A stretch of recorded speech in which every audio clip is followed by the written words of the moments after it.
Page 31, the chase. It's another piece. Well, now they're getting into reading. However, you can treat these like solo repertoire and learn them.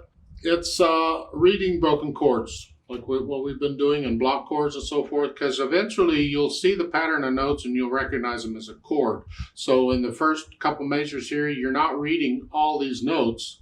You're simply reading a chord and its inversions. It makes reading the music so much easier. Same with the block chords. When they come, you'll recognize the chord. Oh, okay, I just play that chord. Because you've played it a million times and you know what it is. At first, you got to stop and figure out what the notes are and all that junk, but eventually you just get used to it. Now in reading, I don't know if that means sight reading or reading. They just give you some exercises in reading music. Well, I'm going to go through my process of learning a piece of music then. That covers everything, I think. So I look it over. It's 2 lines long. Now it has a repeat sign, but there's only 2 lines of music to learn. Treble and bass clef. No sharps or flats in the key signature, so we're either in C major or A minor. If I look at the end, the last measure here, it's a C chord. First inversion. Okay, it's C major. And you think, why is it ending on a first inversion? It would be better to end on root. The answer is that if the C, you can put C on top. It's melody, you can end on that. That's fine. That works. But you'll notice in the left hand you have the C. So in effect, you have to take it all together. You are ending in root position because of that. But the right hand is that, first inversion. I just complicated things a little bit. So if that confused you, forget all that. We'll talk about that later, I'm sure. And 6/8 time. So 8th note gets a count. Here, just 1, 2, 3. They sing 3/5. I disagree. Again, when I'm using this, the note, the full chord is this. The left hand has to be playing the B. That's fine. But this is the fingering for the chord. So I recommend that fingering. And here, it's 4/5, not 3/5. And then here, the little finger comes down. And I would do a 1, 2, 4. This way I'm sort of covering all of this in this position. I'm not coming down here. I don't agree with that. I don't like it, but if you want to do it that way, or that's what your teacher tells you to do, that's fine. It's up to them, but I would not. I would change this to 1, 4, 5, 3, 5, and then 1, 2, 4. And then you lift up and come down and do it again. You come down here, here. And again, if you ever get to where I'm not sure what this chord is, or spell out the chord. And the next to the last measure, this chord, you know that's a D minor chord in first inversion, I hope.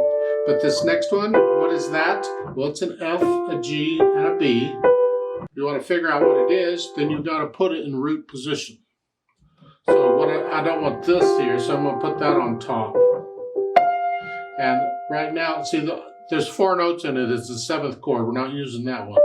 So that's actually the chord. We're just not using that note. You'll have to use them all. But you'll notice at this point, now that's a G7 chord. And since that's on the bottom, it's 3rd inversion. So this is root, then first inversion, 2nd inversion, 3rd inversion. Playing these, I'm shifting weight again. Here, here, here. And then I'm dropping in the weight. I'm dropping the weight for the chords. Left hand doesn't do much. You're here, and then you're up here, and they want 2. Okay. Put the hands together. Well, that's not hard either, because the left hand's not doing much. But 3rd measure, it's here.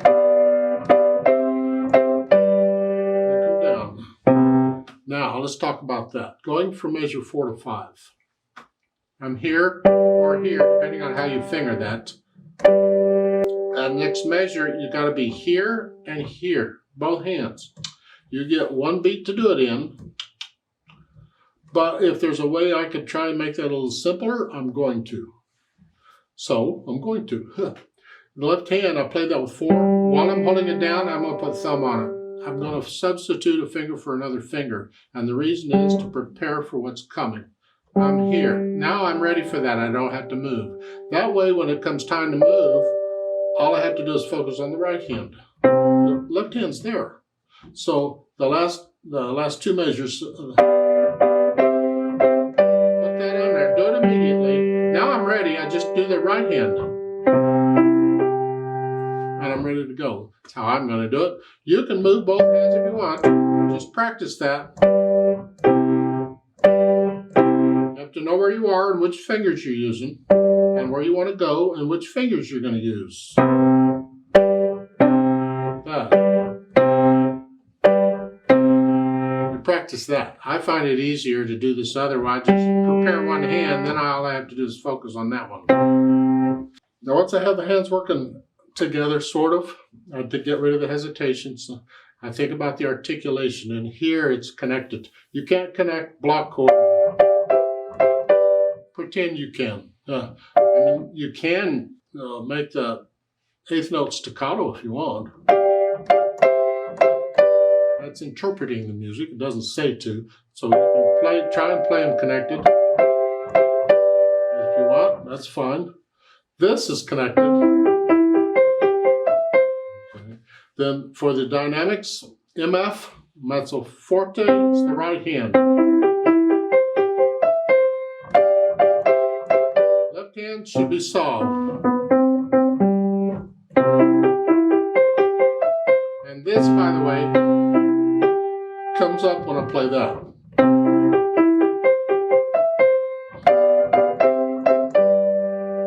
Second line, start, come down a little bit, and go back up.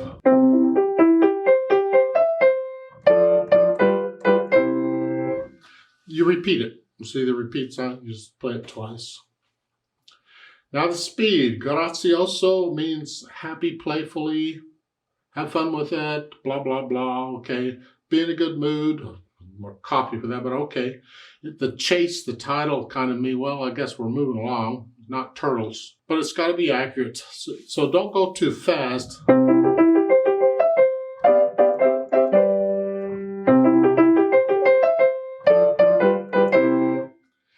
Don't go too slow. You go that fast when you're learning it, but when you take it up to speed, just a nice feel, and it's not necessarily the speed of the beat, it's the feel of the piece. Well, in 6/8 time, it's the natural accents. 1, 2, 3, 4, 5, 6. 1, 2, 3, 4, 5.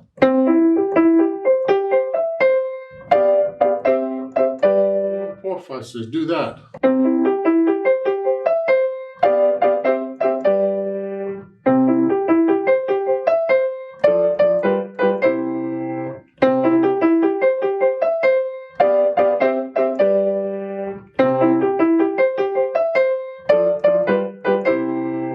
My playfully for now or whatever. Later on with a cup of coffee or a glass of wine, that might change a little bit. I play by feel. How do you feel it? So don't copy me. You feel it. See what you can do with it. Let's play it together slowly and check the notes and the rhythms. I'm not going to do any louds or softs, just the notes and the rhythms, but we will repeat it. So I'll give us 6 counts. 1, 2, 3, 4, ready, go.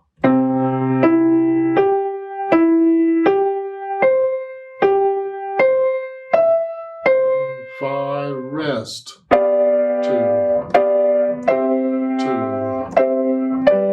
2, 3, 4, 5, rest.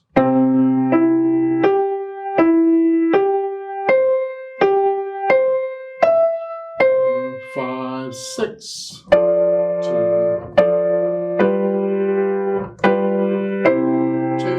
3, 4, 5. Repeat.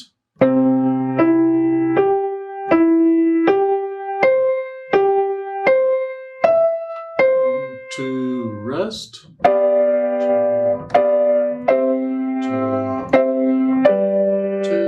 3, 4, 5, rest.